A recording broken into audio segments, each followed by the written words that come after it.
Movie की शुरुआत एक शांत और सुंदर फार्म हाउस से होती है, जहां एक परिवार छुट्टियां बिताने के लिए पहुंचा है। हर साल की तरह इस बार भी उन्होंने अपने नियमित निवास की बजाय इस फार्म हाउस को चुना है। योजना थी एक छोटी सी पार्टी की, जिसमें परिवार और करीबी दोस्तों को बुलाया गया था। इस परिवार के मुखिया साइमन हैं, जिनके साथ उनकी पत्नी और 3 बच्चे हैं, 2 जुड़वां बेटियां और सबसे बड़ा बेटा 8। जैसे ही घर में तैयारियां चल रही थीं, अचानक डोरबेल बजती है। दरवाजा खोलते ही साइमन की पत्नी की बहन अपने पति और बेटी के साथ पहुंचती है। कुछ समय बाद उनके अन्य 2 दोस्त और उनका आखिरी मेहमान जेम्स अपनी पत्नी सोफी के साथ वहां आता है। हालांकि सोफी को बाकी मेहमान खास पसंद नहीं करते थे। उसकी वजह ये थी कि सोफी एक सामान्य परिवार से थी, जबकि बाकी लोग ऊंचे दर्जे के और अमीर घरानों से थे, जिनकी जान पहचान ऊपर तक थी। इस बीच वो छोटी लड़की जो आई थी, उसमें कुछ रहस्यमय सा था। वह जो बोलती थी वही करवाकर मानती थी। उसने बिना किसी तैयारी के पुडिंग की फरमाइश कर दी, जो अभी बनी भी नहीं थी। मजबूर होकर साइमन और उस लड़की के पिता पुडिंग लाने बाहर निकलते हैं। धीरे धीरे यह साफ होता है कि ये कोई आम पार्टी नहीं है। बच्चे अपनी मनमानी कर रहे हैं, अपनी मन मर्जी से बोल रहे हैं, गालियां दे रहे हैं, और उनके माता पिता इसमें कोई रोक टोक नहीं कर रहे। कुछ देर में जब साइमन और उस लड़की के पापा पुडिंग लेकर लौटते हैं, तो पता चलता है कि वो पुडिंग खरीदी नहीं गई थी, चोरी करके लाई गई थी। और तो और, घर में पीने का पानी तक नहीं था और इसका भी कोई पुख्ता इंतजाम नहीं किया गया था। रात होने पर डिनर की बारी आती है। मेज को क्रिसमस के जैसे सजाया गया था, लेकिन खाने की मात्रा बेहद कम थी। हर किसी की प्लेट में कम मात्रा में खाना रखा गया था और किसी ने इस पर बहस तक नहीं की। यह देखना अजीब था कि इतने अमीर लोग ये कैसे कर रहे थे। तभी टीवी पर रानी का एक संदेश आता है, जिसमें वह लोगों से संयम और धैर्य बनाए रखने को कहती हैं। लेकिन वह खुद एक बंकर में छुपी हुई थीं, जिससे यह संकेत मिल जाता है कि दुनिया में कुछ गंभीर हो चुका है। धीरे धीरे यह स्पष्ट होता है कि दुनिया एक बहुत बड़े संकट से गुजर रही है। हालात इतने बिगड़ चुके थे कि लोगों को चोरी तक करनी पड़ रही थी। शहर वीरान हो रहे थे, लोग अपने घरों में बंद थे, और इस क्रिसमस पार्टी की असली वजह थी मृत्यु से पहले का एक अंतिम जश्न। एक भयानक काले तूफानी बादल ने दुनिया पर कहर बरसा रखा था। जहां भी वह बादल पहुंचता, वहां जहरीली गैसें इंसानों को तकलीफ में डालकर मार देती थीं। और अब वो काला साया धीरे धीरे इस फार्म हाउस की ओर भी बढ़ रहा था। अब तक उस रहस्यमय और जानलेवा काले बादल ने जिन जिन इलाकों को अपनी चपेट में लिया था, वहां हर जगह लोग बेहद पीड़ा भरी मौत मर चुके थे। फार्म हाउस में मौजूद सभी लोग खुद को सौभाग्यशाली मान रहे थे कि वे अभी तक सुरक्षित थे, लेकिन उन्हें यह भी मालूम था कि यह राहत ज्यादा देर की नहीं है। सुबह होते होते वह भयानक बादल यहाँ भी पहुंच जाएगा।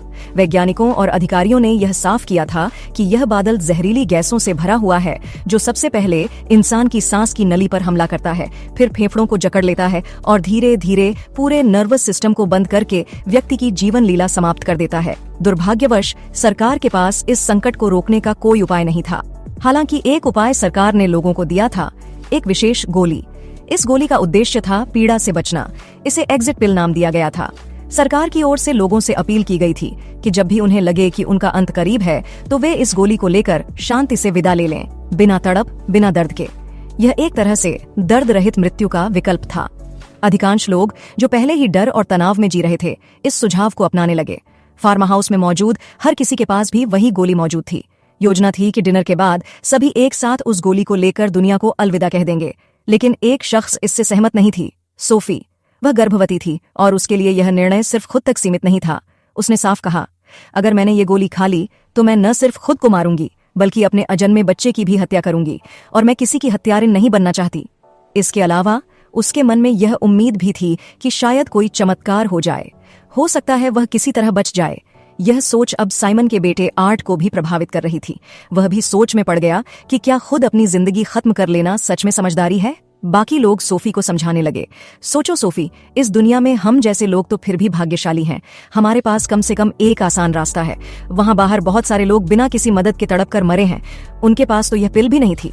सोफी उन गरीब और बेसहारा लोगों के बारे में सोचने लगी, खासकर अपने माता पिता के बारे में, जो कल रात ही इस दुनिया को छोड़ गए थे।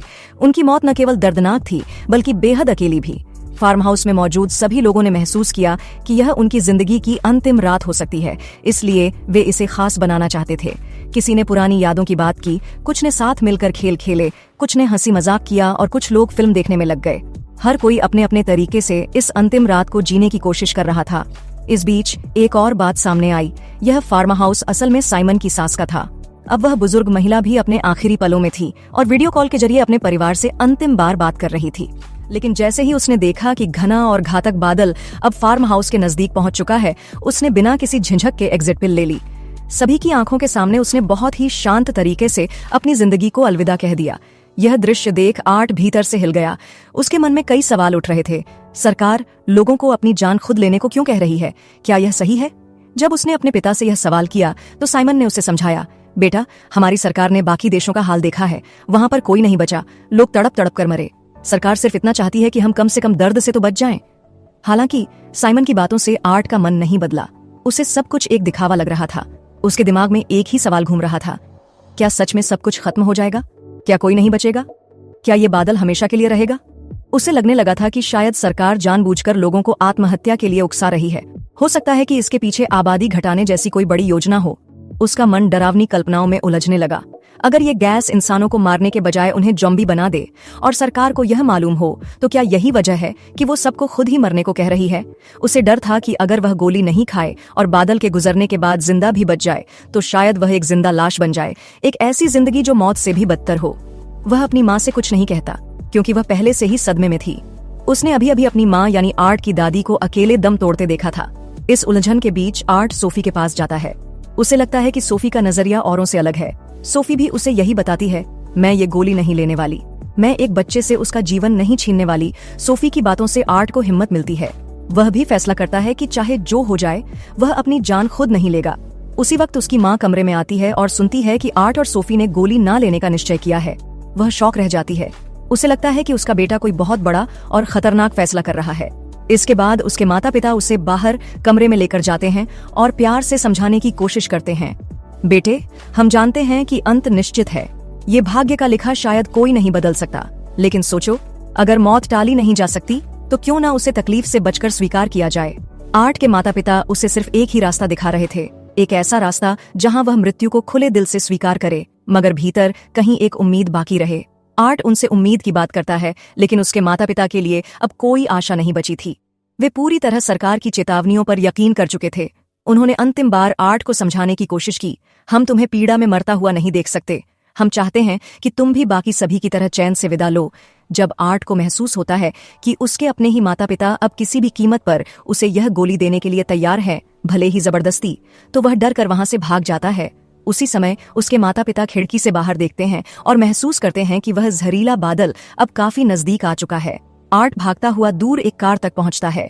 वहां उसे एक भयानक दृश्य दिखता है। कार में एक पूरा परिवार पहले ही एग्जिट पिल खा चुका था और सब मर चुके थे, लेकिन कार में एक छोटा बच्चा अब भी सांस ले रहा था। जैसे ही आर्ट उसे बचाने बढ़ता है, उसे उस गैस की तीखी और जहरीली गंध महसूस होती है। दूर से साइमन यह देख रहा होता है। वह भाग कर आता है, अपनी नाक ढकता है और आर्ट को गोद में उठाकर घर की तरफ दौड़ता है, लेकिन तब तक बहुत देर हो चुकी होती है। आर्ट की हालत तेजी से बिगड़ने लगती है। घर में मौजूद सभी लोग यह समझ जाते हैं कि अब वह जहरीली गैस उनके दरवाजे तक पहुंच चुकी है। अब समय बहुत कम था। उन्होंने मिलकर यह निर्णय लिया कि वे अपने अपने कमरों में जाकर एग्जिट पिल लेकर शांतिपूर्वक आखिरी नींद ले लेंगे। इसी बीच साइमन की बहन अपनी एक दोस्त को भी गोली देती है जो नींद में थी, लेकिन गोली खाते ही वह लड़की उल्टी कर देती है और गोली बाहर आ जाती है। अब साइमन के परिवार वाले यह सोचने लगे कि आर्ट को भी गोली दे देनी चाहिए, लेकिन जब उन्होंने देखा कि आर्ट पहले ही अत्यंत दर्दनाक और भयानक मौत मर चुका है, उसकी आंखों, कानों और नाक से खून निकल रहा था, तो वे टूट गए। गहरा दुख उनके चेहरे पर छा गया। इसके बाद उन्होंने चुपचाप आर्ट के बगल में लेटकर पिल खा ली, एक साथ, एक ही वक्त में। सोफी, जिसने पहले तय किया था कि वह गोली नहीं लेगी, अब आर्ट की मौत देखकर डरने लगी। वह भी इतना तड़प कर नहीं मरना चाहती थी, लेकिन फिर भी उसके मन में बचने की एक छोटी सी आस थी। तभी उसका पति भावनात्मक दबाव डालने लगता है, अगर तुम गोली नहीं लोगी तो मैं भी नहीं लूंगा, हम दोनों साथ मरेंगे, चाहे जैसे भी हो। सोफी उससे बहुत प्यार करती थी। उसके कहने पर उसने भी वह गोली खा ली और कुछ ही मिनटों में दोनों ने साथ में दुनिया को अलविदा कह दिया। उसी समय वह लड़की जिसकी माँ ने उसे गोली दी थी और खुद भी खा ली थी, उसकी दूसरी दोस्त जो उल्टी करके बच चुकी थी, उस पर नाराज थी। वह नहीं चाहती थी कि कोई अकेले चैन से मरे जबकि दूसरा दर्द में तड़पे। इस गुस्से में उसने चाकू से उस लड़की को मार डाला और फिर खुद भी गोली खाकर मर गई। धीरे धीरे उस घर में मौजूद हर इंसान अपनी अपनी मौत का रास्ता चुन चुका था। काले धुएं का वह तूफानी बादल धीरे धीरे उस इलाके से गुजर गया। कई घंटे बाद सुबह की रोशनी के साथ मौसम सामान्य होने लगा। आसमान साफ था, बर्फ गिर रही थी और अब उस फार्म हाउस में सब शांत था। मगर तभी एक चमत्कार होता है। एक कोना जहाँ एक बच्चा अब भी लेटा हुआ था, वही बच्चा जिसने वह गोली नहीं खाई थी, उसकी पलकें हल्की सी हिलती हैं। वह सांस लेता है, वह जिंदा था, वह बच्चा था, आर्ट। उस क्षण जब आर्ट की आंखें खुलती हैं और वह धीरे धीरे सांस लेने लगता है, एक बात पूरी तरह साफ हो जाती है। जिस बात पर उसे यकीन था वही सच निकली। शायद ये जहर हर किसी को नहीं मारता। शायद जो बादल आया था उसके गुजर जाने के बाद कुछ लोग बच सकते थे। शायद जीने की थोड़ी सी उम्मीद थी और बाकी सब ने उस उम्मीद को बिना परखे ही खत्म कर दिया। आर्ट ने जो सवाल खुद से बार बार पूछा था वही अब दर्शकों के सामने खड़ा था। क्या सबका खुद को खत्म कर लेना सही फैसला था? क्या उन्होंने उस छोटे से जीने के अवसर को भी खत्म कर दिया? उस बच्चे ने जिसने डर या दबाव में आकर वो एग्जिट पिल नहीं खाई, वही अब जीवित है। बाकी सब जिन्होंने दर्द से बचने की जल्दी में खुद को खत्म कर लिया, वो कभी नहीं जान पाएंगे कि शायद बचने का रास्ता था। और फिर जब फिल्म की आखिरी तस्वीर सामने आती है, एक ठंडा सफेद बर्फ से ढका लैंडस्केप, बीच में अकेला बच्चा, तो हमारे मन में एक सवाल रह जाता है, एक अधूरी आशंका। क्या वह बच्चा वाकई पूरी तरह ठीक है, या वह अब धीरे धीरे उस जहर के असर में आ चुका है? क्या वह अब एक साधारण बच्चा है या जहर का असर उस पर हो चुका है? इसी के साथ यह मूवी यही समाप्त हो जाती है। मूवी अच्छी लगी तो लाइक और शेयर जरूर करें।